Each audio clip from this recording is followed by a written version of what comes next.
visitando e com muito prazer, mais uma vez, sendo entrevistado aqui no programa, o Guilherme Davoli.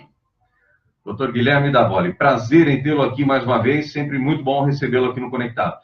Prazer é todo meu, é bom demais poder conversar com o público, bater um papo com vocês e a gente tentar encontrar alguma resposta para tanta pergunta que a gente não sabe onde vai parar. A gente tem feito aí, você tem acompanhado as expectativas das pessoas para 2018, né? Falando do pessoal da CI, do Sincovap, enfim, estamos tentando trazer as categorias, as entidades para a gente conversar, entender um pouquinho como é que foi 2017 e como é que vai ser 2018. E não vai ser diferente contigo. Como é que passou o ser humano? Como é que foi o ser humano? E está aí um fã seu, né? Incondicional seu, já disse para mim, né, Zé? Aqui o Davoli. Quando eu falei que você viria aqui, o Zé falou, poxa, bem lembrado, porque eu gosto muito do trabalho do Davoli e tal. Como é que você acompanhou durante todo esse ano o desenvolvimento do ser humano, especificamente? Primeiro que o César está otimista, ele quer entender 2017.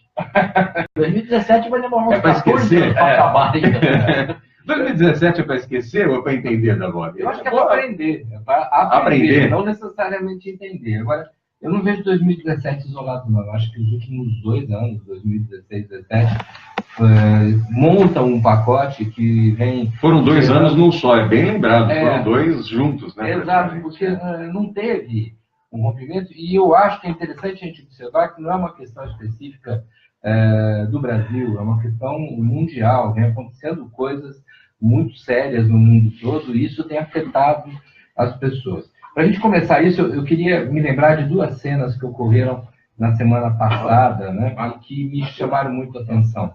Está todo mundo falando muito sobre aquela final do jogo do Flamengo contra uma equipe da Argentina, em que a torcida destruiu muita coisa, houve agressão, mas o que mais me chocou ali, não que isso não tenha sido importante, foi o comportamento dos jogadores, especialmente os mais jovens, que não admitiram ficar em segundo lugar, e por isso devolveram medalhas, alguns empurraram as medalhas, pouquíssimos jogadores, coincidentemente, aqueles com um pouco mais de experiência, que aceitaram a medalha, cumprimentaram as pessoas, e viram que aquilo era também uma forma de vitória. Nós estamos educando as pessoas, ou elas estão sendo educadas para acreditar que elas são pessoas destinadas ao sucesso, e então elas não pensam nos outros, elas simplesmente querem o sucesso delas acima de todos. E logo no dia seguinte aconteceu, se não me engano, na cidade de Itapira, uma outra cena meio que absurda de um grupo de pessoas que foi levar presentes para as crianças carentes, e a hora que acabou a bala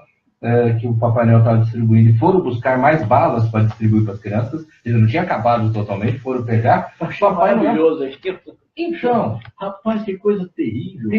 Terrível. As crianças, e tinha criança de 7 anos. O Papai Noel chorou. Exatamente. Um senhor de idade que não merece uma coisa dessa. Isso espelha bem a brutalidade da sociedade. Foi a fotografia. Então, quando eu pego o Flamengo, o maior time do Brasil, tem a maior torcida, e a molecadinha tem os ídolos, desprezando o segundo lugar.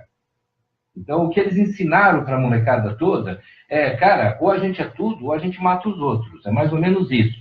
E aí, de repente, você vê nessa história, por acaso, do Papai Noel, podia ser de alguém ali querendo ajudar os outros, mas de repente não tem mais como ajudar e sendo apedrejado. Eu acho que isso reflete 2016, 2017. A gente vem num processo em que as pessoas se acham donas do mundo, em que cada um diz o que quer, em que a gente tem um presidente nos Estados Unidos que acredita que decide por todo mundo do jeito dele e ele resolve coisas extremamente grandes. Então, nós estamos vivendo um período maior que 2 anos, mas muito bem sintetizado durante esses 2 anos, em que as pessoas estão voltando para si mesmas, não para se conhecer, mas simplesmente voltando para si mesmas, para se defender do mundo, e nessa defesa, na maioria das vezes, atacando as pessoas à sua volta. Então, o que nos chama muito a atenção é que a gente está encerrando, e espero que esteja, essa espécie de ciclo, com a sensação de que, cara, primeiro eu, depois o resto. Primeiro eu, depois o mundo. Na entrevista anterior, né? Unicamente eu. Quando na entrevista anterior eu ouvia falando a respeito de, o cara vai lá e estaciona na vaga de idoso, de deficiente, ocupa a vaga de moto, ou o pessoal do camelô que vai enfiando nos lugares que, se for reprimido, vai acabar agredindo pessoas que vão ter lá. É exatamente a mesma coisa. Quer dizer, sou eu. Eu tenho que estar em primeiro lugar. E a hora que o ser humano ele simplesmente faz da ideia, eu tenho que ser um sucesso ou nada, o que acontece é um aumento da agressão externa, um aumento da depressão, que é a agressão interna, o conflito das famílias, o conflito das pessoas, e infelizmente nos últimos anos, aí bem mais que 2 anos, o que a gente tem visto, especialmente nas noites de Natal e Ano Novo, são conflitos familiares.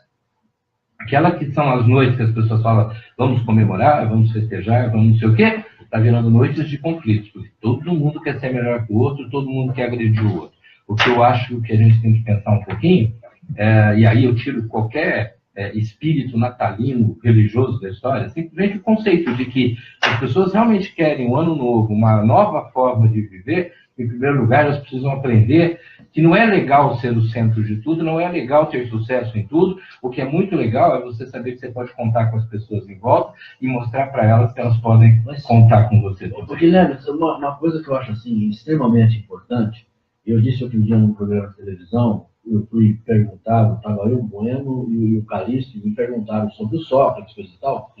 O Sócrates era uma raríssima exceção que entendia a importância de ser ídolo. Sim. Que tinha a nítida noção de que o que ele falava, o que representava para as pessoas que o seguiam, as pessoas que o idolatravam. Né? Sim. A pessoa, se ela tiver consciência daquilo que ela representa, é diferente. Você consegue passar conceitos, consegue passar com atitudes, exemplos benéficos, exemplos positivos, e você consegue evitar muita coisa. Quando você começou a falar do exemplo do jogo do Maracanã, aquelas cenas dantescas, aquelas cenas, não quero ofender Dante, mas aquelas cenas nojentas, né, tudo. Imediatamente eu fui no outro jogo, na semana seguinte, ou na mesma semana, que foi o jogo do Grêmio contra o Real Madrid. Sim. 2 minutos de jogo, talvez nem isso, passa-se a bola para o jogador do Real Madrid, como é que ele chama? O Cristiano Ronaldo, um dos maiores craques desse mundo, craque do ano, né? Pela terceira, quarta, quinta vez. Ele estava de costas, um zagueiro do Grêmio, o Jeromel, entrou por trás, uma entrada criminosa, maldosa, a ponto de quase quebrar a perna do cara, e marcou solado da chuteira na panturrilha do jogador. Agora eu vou explicar o que é o exemplo. Galvão Bueno, um idiota, com outro idiota, o Casagrande, não, tem que fazer isso mesmo. Tem que mostrar realmente. Mostrar quem manda. Mostrar quem manda, papapá, que é para intimidar, coisa e tal. Isso. Quer dizer, aí você fala que tipo de criança que está tipo de criança que você forma, que tipo de adolescente que você forma, exatamente, quando você diz, vai lá e bate, vai lá e castiga, vai lá e mata. Sim. Porque é um pulo para você matar. Sim. Se eu posso agredir, só para mostrar quem eu sou, marcar território, por que eu não posso matar? Exato. E aí depois a própria Globo vem cobrar um projeto anti-violência, condenar violência em Estado, quando seus principais artigos, seus principais personagens do futebol fazem uma besteira dessa, de aprovar esse tipo de coisa. Imagina essa situação inversa. Se é um zagueiro do Real Madrid, que vai lá e dá uma porrada bem dada. Ficariam gritando o tempo inteiro para expulsar. Exatamente. Eu acho que o grande problema, quando a gente fala dos aspectos psicológicos desses últimos anos, e muito especialmente em 2017, está justamente aí no momento em que as pessoas perdem a qualidade e a capacidade de simplesmente conviver. Você pode lutar pelos seus direitos, inclusive você deve tentar marcar seu território em determinadas situações. Quer dizer, se eu estou dentro de uma empresa e que eu busco crescer, eu vou tentar fazer o melhor trabalho possível, mas eu não preciso ficar puxando o tapete dos outros, falando mal pelas costas, dando pancada e tudo mais. Se eu moro dentro de um bairro ou dentro de um prédio, e eu quero ter uma qualidade de vida, os vizinhos fazem barulho, ótimo, vamos tentar achar um jeito deles parar de fazer barulho, vamos conversar com calma, mas eu não preciso também ficar arrebentando tudo e ameaçar bater na criança que é filho do casal lá no estacionamento porque eles fazem barulho. Então, eu acho que a grande sacada, né, é a gente parar para pensar um pouquinho sobre qual a diferença que eu faço, qual a diferença que você que está ouvindo na rádio faz no mundo que você está, no seu ambiente de trabalho, no bairro que você está, dentro da sua própria família, qual a diferença positiva? Porque se eu for aquele que gera medo, ou eu for aquele que simplesmente é um zero à esquerda, tá, em nenhum dos dois casos eu estou fazendo alguma diferença positiva. Eu acredito, sinceramente, muito em 2018, não porque vai acontecer alguma coisa maravilhosa no Brasil, eu até gostaria, mas não tenho toda essa fé tão grande, tá?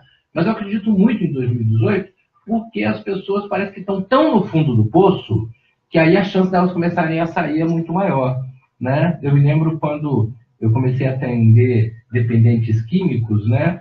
Que um psicólogo bem mais de bem mais idade do que eu, que faz tempo que eu não encontro, ele chegou para mim e falou: Guilherme, vamos atender os dependentes químicos, tratar, mas olha, se você quer ver um dependente químico sair da droga, ou ele acabou de começar e está com força para sair, ou ele está no fundo do poço, porque se ele estiver no meio do caminho, ele sempre vai falar que está saindo, mas ele vai estar continuando a cair.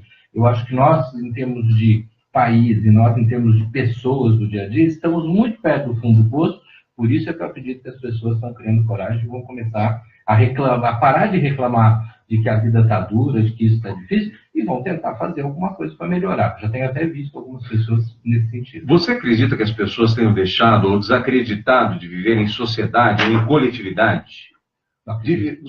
Conviver com o outro é muito difícil, é muito complicado? Acredito, eu acho que as pessoas estão fazendo muito essa opção da individualidade. Elas usam com maior naturalidade a expressão: olha, não dá para confiar em ninguém, pronto. Quando na realidade, eu concordo que não dá para confiar em todo mundo, justamente porque é uma agressividade muito generalizada.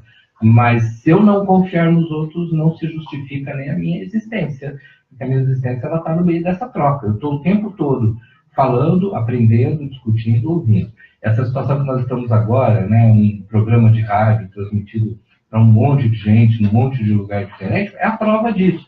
Por que as pessoas ouvem rádio? Por que as pessoas acessam redes sociais, veem televisão? Elas querem ideias e querem trocar. O problema é que o volume de ideias que leva você a querer resolver sozinhos tem sido muito mais pesado do que as ideias que levam você a querer conversar e crescer junto com o outro. Então, vamos pensar com calma, dentro da nossa família, dentro dos nossos ambientes de trabalho, de estudo, de que maneira que eu posso viver bem. Não é simplesmente falar: eu preciso aprender a viver com menos dinheiro. Não, isso é um detalhe super interessante. Se você conseguir viver com menos dinheiro, você é mais feliz. Mas eu preciso viver com menos expectativa de que as coisas vão dar certo. Eu tenho direito a todos os sonhos, mas eu não tenho direito a exigir que os sonhos se realizem. Eu tenho direito a querer tudo que eu quiser, mas quando eu entro na noia, desculpa usar essa expressão, de que se não for do jeito que eu quero, então o mundo é uma desgraça, eu vou culpar todo mundo, se bobear eu vou agredir esse mundo, aí perdeu-se todo o sentido das coisas, né? Mas é difícil chegar até esse ponto, né, Guilherme? Até esse entendimento é muito difícil, é muito complicado. Então, mas olha que engraçado, é difícil chegar porque a gente parou de olhar para trás, porque há poucas décadas atrás, perder era chato e a gente prestava atenção. E hoje, perder é insuportável e a gente não presta atenção. Então, nós não estamos falando de algo que não existia.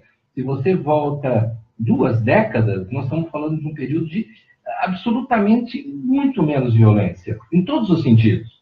Tanto nas relações entre pessoas do dia a dia, quanto essas grandes violências que a gente vê, tiroteios e tudo. Ô Zé, o Guilherme falou uma coisa que é interessante para você: viver com menos, você vive mais feliz. Eu vou tirar aquele pouquinho que nós estamos, nós vamos tirar aquele também. Vou deixar zerada a nossa conta, né? Está quase, inclusive.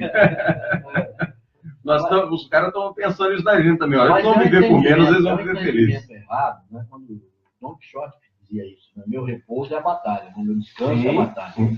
Muito legal. E você começa a entender isso de outra forma, achando que a batalha é um ato contínuo, né? E a batalha é você guerrear com isso. A batalha exatamente não é essa. A batalha é exatamente você ter essa percepção de vida, de entendimento, de como você se coloca nesse mundo, né? O que você representa no universo que te cerca e, principalmente, o que esse universo pode representar para você? O que ele pode te trazer?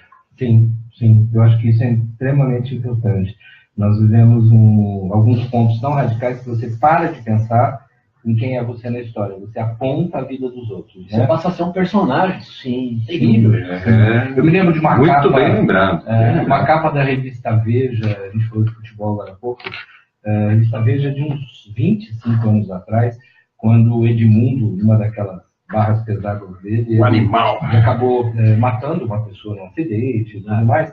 E a Veja falava assim, por que num país que tem raiz, as pessoas continuam, ou as crianças continuam apaixonadas por Edmundo, né? Porque o Raí, naquele momento, ele representava a coerência, o bom moço da história e tudo mais. O Elvis dos filmes antigos, né? Aquele cara que fazia um monte de bagunça, mas ele era um cara legal e tudo mais, né? E, de repente, a gente estava admirando o cara que era chamado de animal numa brincadeira que foi dada por um locutor, né? De que, pô, o cara que arrebentava no jogo, mas acontece que ele foi fazendo tanto comportamento inadequado que foi assimilado.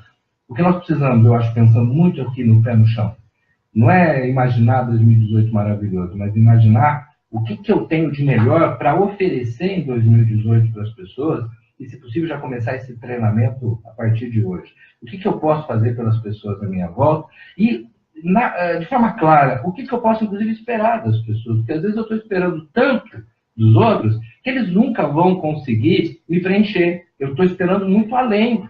E o outro não tem tudo isso para me oferecer. Então, a gente pode ter essa troca com um pouquinho mais de... Quando a verdade mora atrás de você mesmo, você demora, às vezes, para perceber. Isso não é poético. Muito bem. Não é poético. Não. Eu vou te dar um exemplo que eu ouvi a questão de 2 horas. Antes de entrar aqui, tem um Senadinho. Né?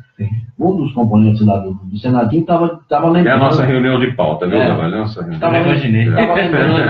Estava lembrando que aos 18 anos tinha um carro que ele queria, coisa e tal, e de repente ele cismou de fazer negócio, conseguiu fazer negócio, ganhou uns trocados, um carro, coisa e tal, e acabou pegando, meio que por acaso, meio no acaso, mas sem perder a oportunidade, que eu acho ótimo isso, né? Essa visão de oportunidade, de oportunismo, acabou ganhando um carro daqueles hiper carro bonito, coisa e tal, babá. E quando aí ele começou a namorar e se apaixonou. Aí a moça o convidou, você tem um patrimônio, um carro, eu tenho uns trocados, coisa e tal, vamos investir numa casa, coisa e tal. Aí ele pensou assim, entre o casamento, né, e perder a minha independência, os meus laços de 20 e poucos anos, coisa e tal, não quero, não é isso que eu quero. Demorou um mês para ele cair em si, mas caiu em si. Eu acho isso fantástico, né? Quando você consegue você mesmo enxergar dentro de você mesmo que você fez uma grande merda, você fez uma grande bobagem. E não é? Não é assim? Eu acho, mas é fantástico isso. Você, aí quando você vê o que você estava jogando fora, a vida que você estava desprezando, você fala assim, poxa, onde eu ia entrar? Exatamente. E essa é a grande vantagem de quem consegue enxergar em si mesmo as condições e dar volta por cima. Deixa eu registrar aqui, o Rodrigo está dizendo o seguinte, ó, nossa, 2016 foi difícil, mas 2017 foi arrastado. O mundo está louco, diz ele. Daí vem o tal da rede social, que eu não vou falar que é o Facebook, e só colabora com as agressões. É verdade, não é o Facebook, é o YouTube também. Hoje a rede social tem uma colaboração grande para a individualidade do ser humano. E aí ele completa aqui vários comentários, né? Viver com menos, viver com menos. Então o Temer colabora para a nossa felicidade. Sim. Lógico que ele está fazendo uma brincadeira aqui, mas não é brincadeira. Brincadeira que não é brincadeira, né? Uma questão aqui da Vale para você, deixa eu só chegar lá que o negócio está feio aqui. A Renata Vitaliano, a qual você entrevistou outro dia, na semana passada, que é diretora de escola, está ouvindo, aliás, assistindo nossa entrevista aqui, está dizendo o seguinte: como trabalhar a natureza de conflitos dentro da escola? Teria uma maneira ideal, principalmente na primeira infância? Obrigado, Renata, pela participação. Mandar um abraço para a Renata, porque a gente bateu um papo outro dia. Eu cheguei para encontrá-la e falei, nossa, prazer te conhecer. Ela falou, não, fui tua aluna há muitos anos. E a Renata é minha amiga de infância, amiga de longa data. Comentou. Eu acho que uma coisa é muito clara, as escolas precisam trabalhar em grupo. As escolas precisam, isso acontece muito no infantil, mas não acontece daí para frente. As escolas precisam fazer os alunos sentarem em grupos, trocarem ideias, bater papo. Esses grupos não podem ser sempre os mesmos, a panelinha dos que tiram nota alta, os que tiram nota mais ou menos, tá? Não, os grupos vão se misturando, as pessoas vão trocando de posição ali o tempo todo. Nós temos que aprender a trabalhar em grupo, o professor precisa passar nos grupos e falar, ou você que fala muito, aí fala um pouquinho menos, você que está quietinho, qual a tua opinião? Eu preciso fazer as pessoas aprender a conversar e aprender a criar dependências, porque no trabalho em grupo, se a gente tira uma nota boa, todos tiramos juntos, porque todos colaboraram.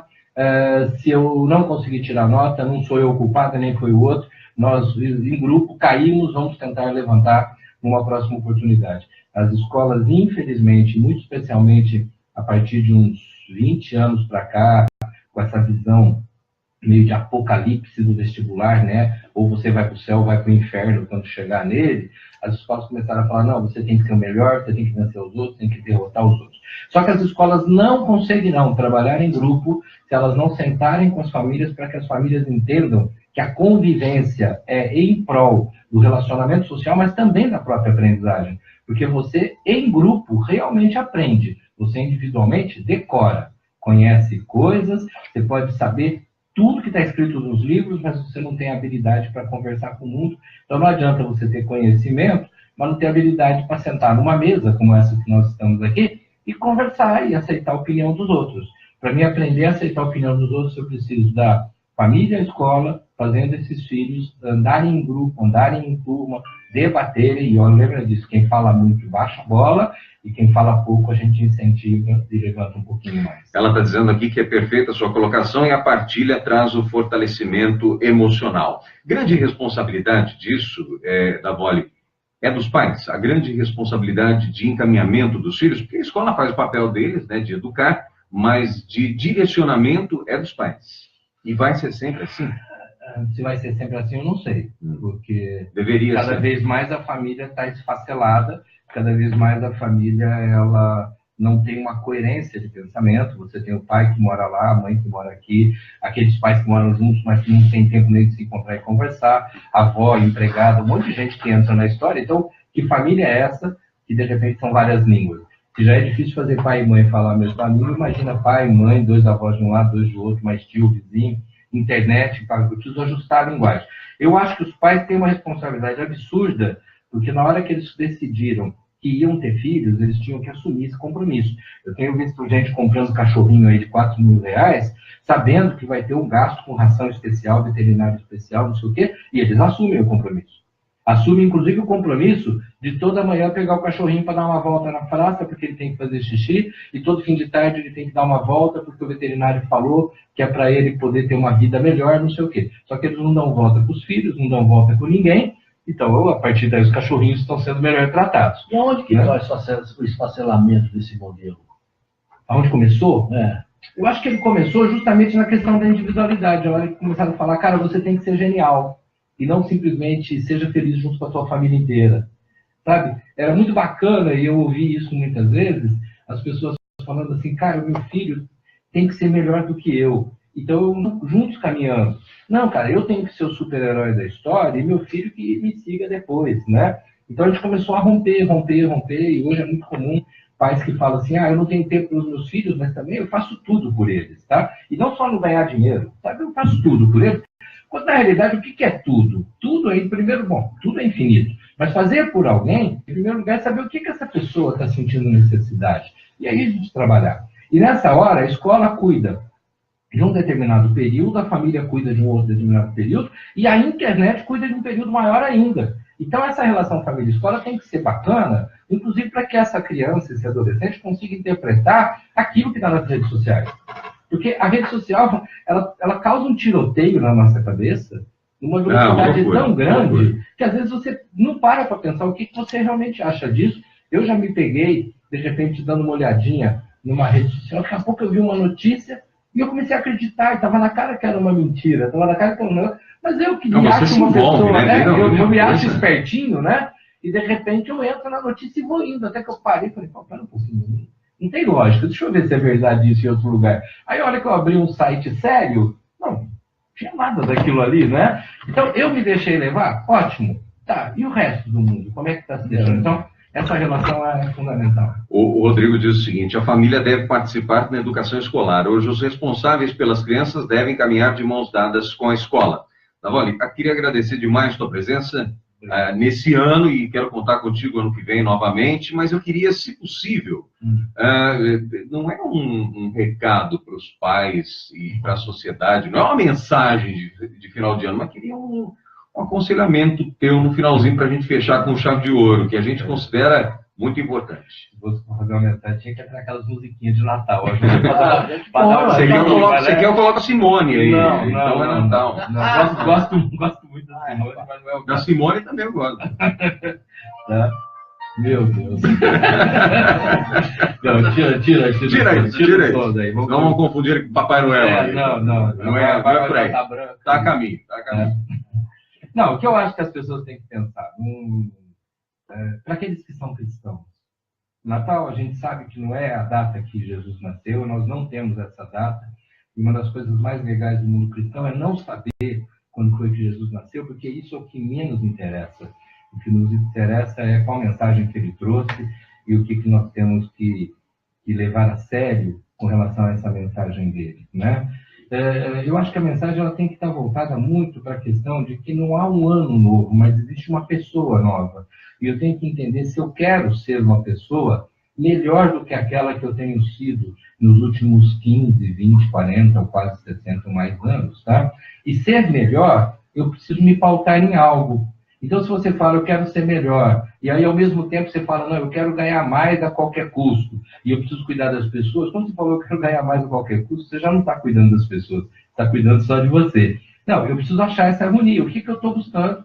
Que diferença positiva eu posso fazer? 2018, me parece que promete ser muito melhor, como eu falei agora há pouco, especialmente porque as pessoas estão no fundo do poço. Eu estou no fundo do poço, vocês estão no fundo do poço. Então, não vamos levar isso como tragédia, mas como oportunidade de começar a mudar algumas coisas. O primeiro dado que eu te dou é, se você quiser realmente ser feliz, espere menos dos outros. Espere menos dos outros e se posicione de forma clara a favor das pessoas. Eu não vou ficar falando para você, ame seus inimigos. Eu vou falar, cara, goste de você por aquilo que você possa fazer no mundo, inclusive vai incluir seus inimigos, tá? Mas o importante é que a gente esteja muito bem. Nossas famílias precisam da gente. Valeu, Davoli. Obrigado. Um ano excelente para você. Se Deus quiser, estaremos juntos aqui. Ótimo. Eu agradeço todas as oportunidades que eu tive esse ano. Nós que agradecemos. Quero desejar para todo mundo um ótimo começo de ano, um ótimo Natal. Aliás, aproveitem e lembre-se que dia de Natal é aniversário, então você... Deus parabéns para o aniversariante. Exatamente, não pode esquecer dele. Obrigado, um abraço. Obrigado a vocês. Voltamos em instantes, até já.